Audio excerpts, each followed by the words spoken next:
प्रधानमंत्री नरेंद्र मोदी ने कहा, टॉयकैथॉन में युवाओं की प्रतिभाओं को मिला नया आयाम। डिजिटल गेमिंग में भी भागीदारी बढ़ाएं भारतीय युवा।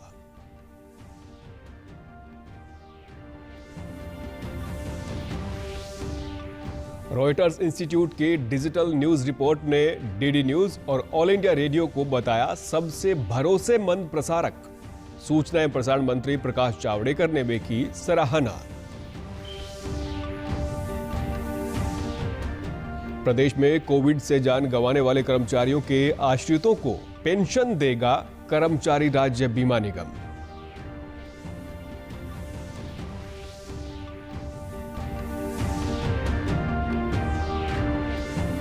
और लगातार तीसरी बार ओलंपिक खेलों में मुक्केबाजी में भारत का प्रतिनिधित्व करेंगे भिवानी के विकास कृष्णन। परिजनों को स्वर्ण पदक की उम्मीद। नमस्कार, मैं सुरेंद्र कुमार। अब समाचार विस्तार से। प्रधानमंत्री नरेंद्र मोदी ने आज भारतीय खिलौना उद्योग को बढ़ावा देने के लिए टॉयकैथॉन 2021 में शिरकत की। प्रधानमंत्री ने प्रतिभागियों से वीडियो कॉन्फ्रेंसिंग के जरिए बातचीत की। देश में खिलौना निर्माण और आयात को कम करने के मकसद से कई मंत्रालयों ने संयुक्त रूप से 5 जनवरी को टॉयकैथॉन की शुरुआत की थी। प्रधानमंत्री ने कहा कि टॉयकैथॉन में युवाओं की प्रतिभाओं को नया आयाम मिला है। सरकार का मकसद खिलौना बाजार में 80% होने वाले आयात की हिस्सेदारी को कम करना है। प्रधानमंत्री ने कहा कि वैश्विक खिलौना बाजार में भारत की हिस्सेदारी महज $1.5 बिलियन की है, जबकि बाजार $100 बिलियन का है। ग्लोबल टॉय मार्केट करीब $100 बिलियन का है।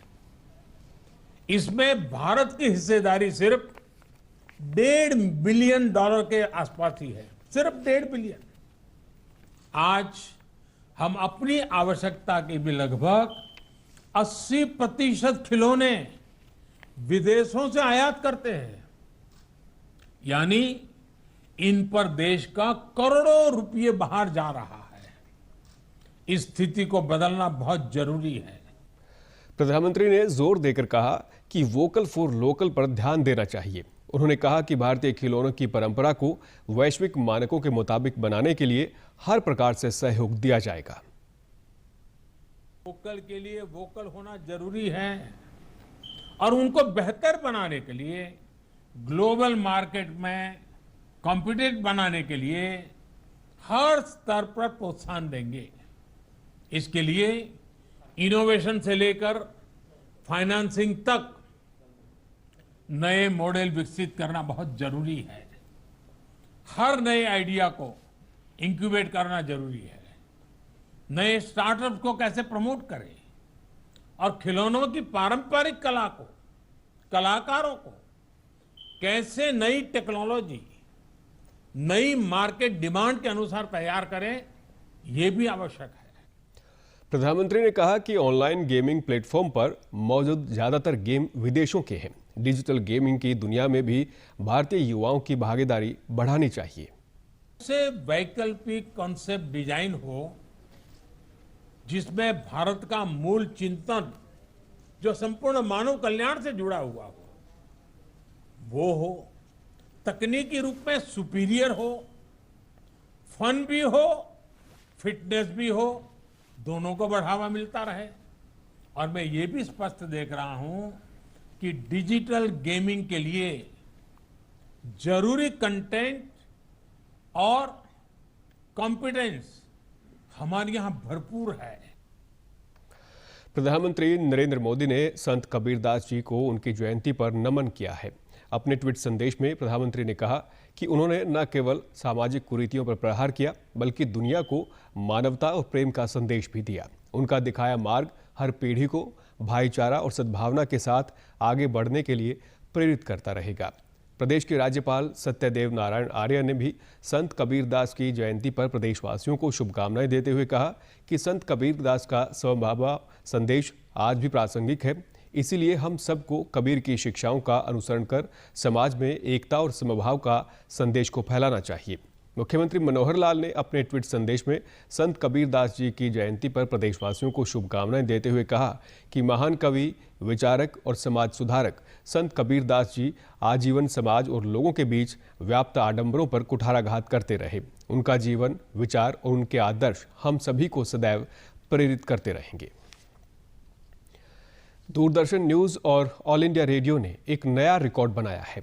रॉयटर्स इंस्टीट्यूट की डिजिटल न्यूज़ रिपोर्ट 2021 ने डीडी न्यूज़ और ऑल इंडिया रेडियो के प्रयासों की सराहना की है। रिपोर्ट में कोरोना महामारी के दौरान सच्ची, सटीक और विश्वसनीय खबरों के जरिए भारतीय लोक सेवा प्रसारक ने आम जनता के बीच अपनी विश्वसनीय जगह बनाई है। भरोसे पर एक बार फिर खरा उतरा है आपका अपना DD news. Reuters institute of study in journalism ने 23 जून को डिजिटल न्यूज रिपोर्ट 2021 प्रकाशित की है। रिपोर्ट में कहा गया है कि कैसे कोरोना वायरस महामारी समाचार उद्योग को बदल रही है। इस साल की रिपोर्ट में 6 नए देश शामिल हैं: Bharat, Indonesia, Thailand, Nigeria, Colombia और पेरू। इस रिपोर्ट में कोरोना काल के दौरान सच्ची, सटीक, विश्वसनीय और विश्लेषणात्मक जानकारी से भरपूर खबरों के लिए डीडी न्यूज को सराहा गया है। कोरोना वायरस महामारी संकट ने सटीक और विश्वसनीय जानकारी का बुलंद दिखाया है। कई देशों में दर्शक विश्वसनीय ब्रांडों की ओर रुख कर रहे हैं। लगभग सभी देशों में पिछले 1 साल के दौरान खबरों पर पूरा भरोसा मजबूत हुआ है। ऐसे चुनौतीपूर्ण समय में विश्वसनीय और भरोसे के महत्व के बारे में और कुछ नहीं कहा जा सकता है। और यही कारण है कि ये रिपोर्ट डीडी न्यूज में इस विश्वास को मजबूत करती है कि भरोसा, विश्वसनीयता और केवल समाचार ही किसी भी मीडिया संस्थान की आधारशिला होते हैं। डीडी न्यूज के साथ साथ ऑल इंडिया रेडियो ने भी भारत के लोगों का विश्वास अर्जित किया है। 73% लोगों ने डीडी न्यूज और आकाशवाणी में अपना विश्वास व्यक्त किया है, जो भारतीय लोक सेवा प्रसारक प्रसार भारती के कार्य क्षेत्र में दृढ़ विश्वास को दर्शाता है। सीईओ प्रसार भारती ने आश्वासन दिया है कि विश्वसनीय समाचार प्रदान करने का यह प्रयास निरंतर जारी रहेगा। ये जो सर्वे आया है, it's matter of great pride. बहुत ही गर्व की बात है कि दूरदर्शन न्यूज़ और ऑल इंडिया रेडियो न्यूज़ को सबसे ज़्यादा ट्रस्टवर्दी और विश्वास पूर्ण माना गया है। And this underlines the significant role that the public broadcaster is playing on issues of both public interest and national interest. सूचना एवं प्रसारण मंत्री प्रकाश जावड़ेकर ने इसकी सराहना करते हुए दूरदर्शन और आकाशवाणी को शुभकामनाएं दी हैं। उन्होंने कहा कि कोविड जैसे संकट में प्रसारक के रूप में दोनों ने अपनी भूमिका पूरी जिम्मेदारी के साथ निभाई है। आकाशवाणी के सभी लोगों को बधाई देना चाहता हूं कि एक विश्वसनीयता का नाम है दूरदर्शन, विश्वसनीयता का नाम है ऑल इंडिया रेडियो। इसमें जो न्यूज़ होते हैं वो सेंसेशनल नहीं होते हैं।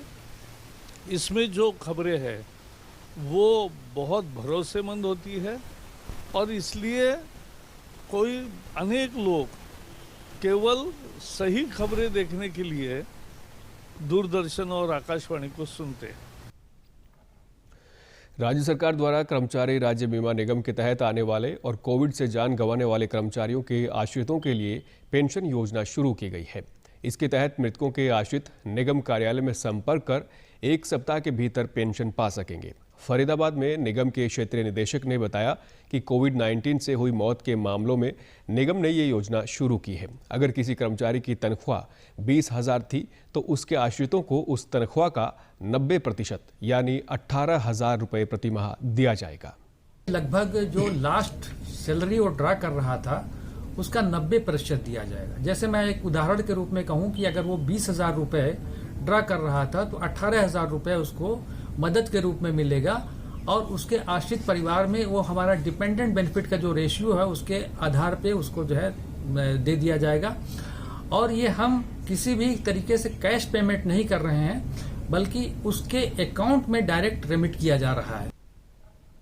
क्षेत्रीय निदेशक ने बताया कि आश्रितों को डेथ सर्टिफिकेट, कोविड-19 टेस्ट रिपोर्ट और अगर वो अस्पताल में भर्ती हुए हैं तो उसकी डिस्चार्ज स्लिप जैसे दस्तावेज लेकर जिले में स्थित निगम के क्षेत्रीय कार्यालय में संपर्क करना होगा। उन्होंने बताया कि अगर दस्तावेज पूरे हुए तो 1 सप्ताह के भीतर ही आश्रितों के खाते में ये रकम प्रतिमाह भेजी जाएगी। हमारा फॉर्म है उसके तहत उसको आवेदन करना पड़ेगा। इसके लिए हमारे हेल्प डेस्क सभी लोकल ऑफिसेज में बनाए गए हैं। हरियाणा क्षेत्र में हरियाणा के उसमें टोटल 22 लोकल ऑफिसेज हैं जहां से वो फॉर्म ले सकते हैं। इवन हमारे फॉर्म ऑनलाइन भी अवेलेबल हैं उसको भर के जमा कर सकते हैं, जो रिक्वायर्ड डॉक्यूमेंट्स उसके साथ हैं वो लगा के जो है, और ये हम अश्योर कर रहे हैं अगर उनका क्लेम सही पाया गया तो 7 दिन के अंदर उनके बैंक अकाउंट में पैसा पहुंच जाएगा। टोक्यो ओलंपिक में भाग लेने वाली भारतीय मुक्केबाजी टीम के अनुभवी मुक्केबाज विकास कृष्णन इन दिनों इटली में तैयारियों में जुटे हुए हैं। भिवानी के 29 वर्षीय विकास 75 किलोग्राम भार वर्ग में भारतीय टीम की मुक्केबाजी का प्रतिनिधित्व करेंगे। विकास ने 2010 में ईरान में हुई एशियाई यूथ चैंपियनशिप में स्वर्ण पदक, 2011 में विश्व बॉक्सिंग चैंपियनशिप में कांस्य, 2016 के रियो ओलंपिक व 2012 में लंदन ओलंपिक में भारत का प्रतिनिधित्व किया। 2018 में कॉमनवेल्थ खेलों में स्वर्ण, एशियाई खेलों में कांस्य पदक हासिल करने वाले विकास को अर्जुन अवार्ड भी मिल चुका है। विकास वर्तमान में डीएसपी के पद पर हिसार जिले में तैनात है। विकास ने बताया कि उन्हें इस बार स्वर्ण पदक की उम्मीद है, इसके लिए उन्होंने अच्छी तैयारियां की हैं। तीसरी बार प्रतिनिधित्व कर रहा हूँ और मेरा वजन वेट कैटेगरी 72 किलोग्राम है और ये मेरा तीसरा ओलंपिक्स होगा और इस बार मुझे ओलंपिक में गोल्ड मेडल की पूरी उम्मीदें हैं, क्योंकि जिस प्रकार से हमारी तैयारियां चली हैं, जिस प्रकार से हमको गवर्नमेंट का, साई का और हमारे फेडरेशन का सपोर्ट मिला है। विकास के परिजनों का कहना है कि किसी भी खिलाड़ी को लगातार 3 ओलंपिक खेलों में पदक के लिए खेलने का अवसर मिलना सौभाग्य की बात है। 70 किलो में खेलने जा रहा है और तीसरी बार ओलंपिक खेलने जा रहा है। 2 बार पहले खेल लिया, तीसरी बार गया हुआ है। विकास ने अब की बार बहुत बढ़िया तैयारी कर रखी है, ज़बरदस्त कह रहा था पापा बहुत बढ़िया तैयारी है मेरी, अब की बार मेडल नहीं मैं गोल्ड मेडल लेके दूंगा। मेहनत तो बहुत ज़्यादा कर रखी है, जो क्योंकि पहले 2016 के मुकाबले कह रहा था कि मम्मी 2016 में जो कमी रही है वो अब नहीं होगी, क्योंकि 4 साल हो चुके उन बातों को भी। बहुत जैसे इसमें भी दूसरे उसमें भी गया था गेम्स में, तो उससे भी काफ़ी तजुर्बा मिला है उसको। विदेशों में भी काफ़ी बार ये गेम्स में इसमें गया है खेलने के लिए, तो उससे भी अनुभव काफ़ी रहा है। डीडी न्यूज़ हरियाणा पर देश और प्रदेश से जुड़ी खबरों को विस्तार से जानने के लिए आप हमारे साथ फेसबुक, ट्विटर और यूट्यूब के माध्यम से भी जुड़ सकते हैं। हमसे जुड़ने के लिए आप हमारे सोशल मीडिया हैंडल को भी फॉलो कर सकते हैं। अब आप अपने मोबाइल फ़ोन से QR कोड स्कैन कर हमारे यूट्यूब चैनल पर सीधे पहुंच सकते हैं। देश में कोरोना के मामलों में लगातार गिरावट दर्ज की जा रही है। देश भर में पिछले 24 घंटों में लगभग 54,000 से अधिक मामले सामने आए हैं। स्वास्थ्य और परिवार कल्याण मंत्रालय के अनुसार पिछले 24 घंटों में 68,000 से अधिक मरीज उपचार करवाकर स्वस्थ हुए हैं, जिसके बाद देश में रिकवरी रेट बढ़कर 96.61% हो गया है। प्रदेश में भी कोरोना से स्वस्थ होने वालों का आंकड़ा 7.5 लाख से अधिक हो गया है। रिकवरी रेट बढ़कर 98.51% हो गया है। प्रदेश में अब तक कोरोना टीके की लगभग 80,59,000 से अधिक खुराक दी जा चुकी है। प्रदेश में कोरोना संक्रमण की स्थिति को जानने और इस संबंध में सहायता प्राप्त करने के लिए सरकार द्वारा हेल्पलाइन नंबर जारी किए गए हैं। इसके तहत प्रदेश के लोग 85588939111 पर संपर्क कर आवश्यक जानकारी प्राप्त कर सकते हैं। नेशनल हेल्थ मिशन हरियाणा की वेबसाइट NHMHaryana.gov.in पर जाकर प्रदेश में कोविड अस्पतालों, उपलब्ध बेड और वेंटिलेटर्स आदि की जानकारी ली जा सकती है। यमुनानगर में स्वास्थ्य विभाग द्वारा मलेरिया और डेंगू की रोकथाम के लिए मत्स्य विभाग की सहायता से तालाबों व पोखरों में गंबूजिया मछली छोड़ी जा रही हैं। ये मछलियां मच्छरों के लार्वा को खाकर मलेरिया व डेंगू के खतरे को बचाएंगी। चिकित्सा अधिकारी डॉक्टर विजय दहिया ने बताया कि विशेष अभियान चलाकर 16,000 से ज़्यादा घरों की जांच की गई है, जिनमें से 142 घरों में मच्छरों के लार्वा मिले हैं। उन्हें नोटिस जारी किए गए हैं। उन्होंने लोगों से अपील की कि अपने घरों की छतों, गमलों में पानी जमा ना होने दें, कूलर और टंकियों की समय समय पर सफाई करते रहें। कहा कि चाहे वो वाटर कलेक्शन होती है और उसमें मच्छर जो है उसका लार्वा पनपता है, मच्छर वहीं पे पानी में अंडे देता है और जो अलग अलग तरीके के मच्छर हैं वो अलग अलग जगह इस तरीके का उनका चयन रहता है। तो फ्रेश वाटर में हमारा जो इसका डेंगू का लार्वा है वो पनपता है। तो उस हिसाब से हमें कहीं पे भी पानी का संग्रह नहीं होने देना चाहिए, चाहे वो कूलर हैं, चाहे गमले हैं, चाहे घरों में हम वाटर बॉटल भी छोटी छोटी बॉटल में कई बार प्लांट्स लगा देते हैं, तो सप्ताह में एक बार जरूर वो खाली करना। जिला मत्स्य अधिकारी ने बताया कि गंबूजिया मछली एक दिन में 300 से 400 मच्छरों का लार्वा खा सकती है। ये विशेषकर मलेरिया, डेंगू एवं जापानी मच्छर का ही लार्वा खाती हैं। होता है उसको क्या करते हैं कि जो तालाब में मॉस्किटो लार्वा है कम से कम डेली के 200-300 मॉस्किटो लार्वा एक फिश खा जाती है और उसके बाद ये फिश को तो उसको मॉस्किटो नहीं बनने देती। ये मॉस्किटो नहीं खाती, मॉस्किटो लार्वा खाती है। तो अंत में इस बुलेटिन के मुख्य समाचार एक बार फिर। प्रधानमंत्री नरेंद्र मोदी ने कहा, टोयकैथॉन में युवाओं की प्रतिभाओं को मिला नया आयाम, डिजिटल गेमिंग में भी भागीदारी बढ़ाए भारतीय युवा।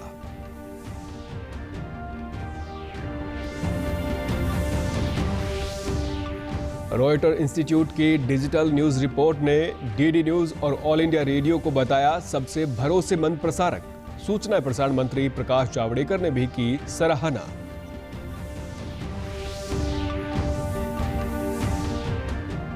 प्रदेश में कोविड से जान गंवाने वाले कर्मचारियों के आश्रितों को पेंशन देगा कर्मचारी राज्य बीमा निगम।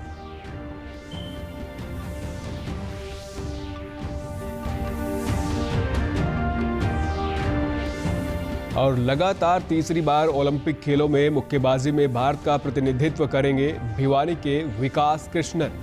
परिजनों को स्वर्ण पदक की उम्मीद। सभी दर्शकों से अपील है कि जब आप घर से बाहर निकलें तब मास्क जरूर पहनें, 2 गज की दूरी बनाए रखें और एक नियमित अंतराल पर अपने हाथ धोते रहें। और अगर आप पात्र हैं तो टीकाकरण अवश्य करवाएं, तभी आप कोरोना महामारी से बच सकते हैं। आज के बुलेटिन में बस इतना ही। नमस्कार।